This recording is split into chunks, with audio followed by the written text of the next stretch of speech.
In the world of cryptocurrencies, it's a new day, and Ripple is once again being praised as one of the best cryptocurrencies ever. This is from Casey Kravak at Ripple. We won at last week's Pay 360 Awards, which were put on by the Payments Association. Ripple won the award for best effort with digital assets or currencies. This award shows how useful digital assets can be for making payments across borders in the real world. It also gives us a lot of support for the work we're doing to improve the technology in the UK, Europe, and around the world. Thanks to all of our clients, partners, and co-workers in the same field, like Thunes Payments, who helped us get to where we are now.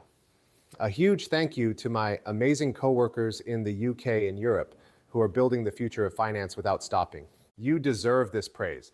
And listen, when we think about what's going on with Ripple, they are always getting attention. Again, what Ripple has to offer and the technology stack they've built up over the last 10 years or so is unique, right? This is the reason I keep saying that Ripple is so far ahead of all of these big names. Everyone is talking about Swift and what it does these days because, well, Swift is going to kill Ripple and XRP, right? No, these big players are so far behind Ripple because they've been working in this field for more than 10 years. They've been adding to their tech stack. Furthermore, it is very clear when we see that Ripple keeps getting these awards at these important groups. That's right, from these big groups.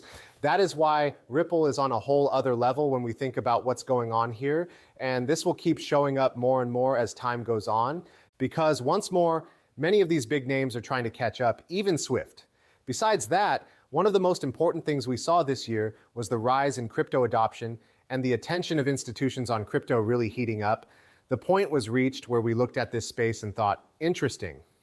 Do you think it would make sense for some of these big players like Ripple to become banks now that major players are getting involved? Again, because, we bet for years that Ripple would become a big bank.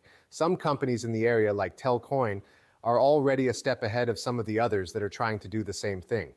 Because once more, Telcoin has been trying to become a bank for digital assets since 2019, 2020, and they were just given permission in Nebraska. But we also know that Ripple is making some steps right now to get their banking license. Now, Ripple isn't the only one. On October 4th, Brian Armstrong from Coinbase gave us a big news. Since the beginning of Coinbase, we've put customer trust and following the rules above all else. The next step that makes sense is to create a national trust company charter. This will help us find new ways to combine crypto and traditional banking. Right now over here, I'm sorry to cut you off, but yesterday gold hit a new all-time high. I trust capital is your best friend if you want to ride the waves of both the rare metals market and the crypto market. Not only do they trade crypto, but they also trade gold and silver. You could use I Trust Capital's IRA service to make sure that your portfolio has both crypto and valuable metals. Both are also part of elite custody accounts. If you want to take advantage of this, you can use my link to make a $1,000 payment and get a free $100 funding bonus right now. You can find the link in the description below and in the comments below. Now, what do you wait for? Sign up right now. Now that we've said that, let's watch the movie again. We got it straight from Coinbase. In order to protect all consumers as the market changes, we need national rules that are the same for everyone. That's why we've asked for a USO-CC National Trust Charter and the oversight and clarity that comes with it from the federal government. Yes, this is a big one that shows where we are in the current stage of crypto. The big crypto companies we've been keeping an eye on for years are starting to make a name for themselves in the real world of finance. These national trust charter licenses aren't just licenses that say, okay, they'll have this license, that's it. No, this is a way for big names like Coinbase, Ripple, Circle, and more to get in. To move toward the old way of doing things. It gives them a way to start blending in and still have ties to things like the FED. We know this to be true for RL, USD, and Ripple, but it also gives these players the trust they need to get a lot of institutions to accept it. Once more, trust is everything. Brian Armstrong also gave us an update because why are they doing this now? The reason for this is that rules are getting better. Happy about the progress being made in regulating crypto in the US.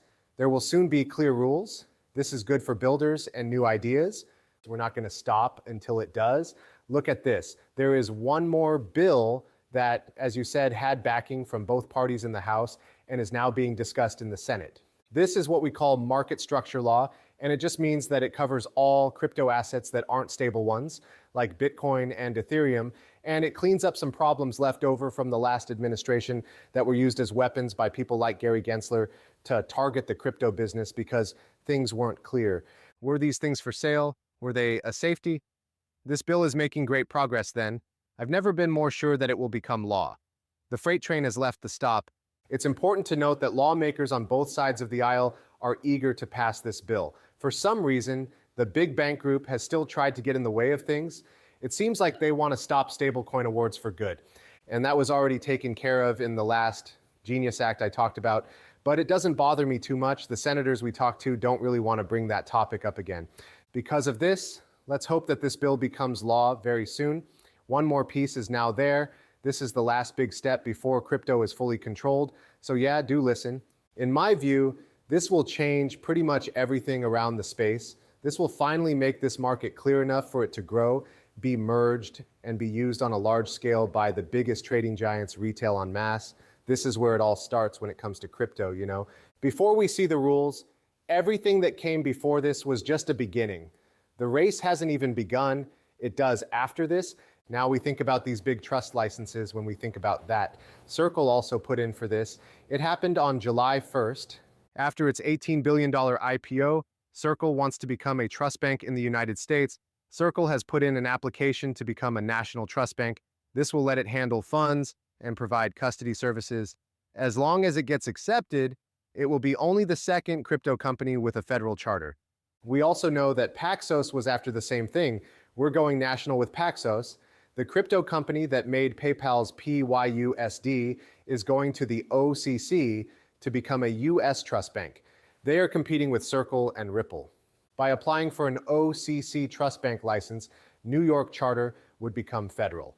This comes after the $48.5 million deal in New York. Let's look back at what Brad Garlinghouse said since this happened on July 2nd. Ripple is asking for a national bank charter from the OCC because it has a history of following the rules. If accepted, we would have oversight from both the state and the federal government. This would set a new standard for trust in the stablecoin market. Not just that OCC charter for a national bank is what we're mostly interested in here. They also tried to open a FedMaster account, which we know. We also know that they've been working with these parties and the government. As for Ripple, Coinbase, and Circle, they have had important private meetings with big names like the CFTC, the SEC, and even the Trump government this whole year.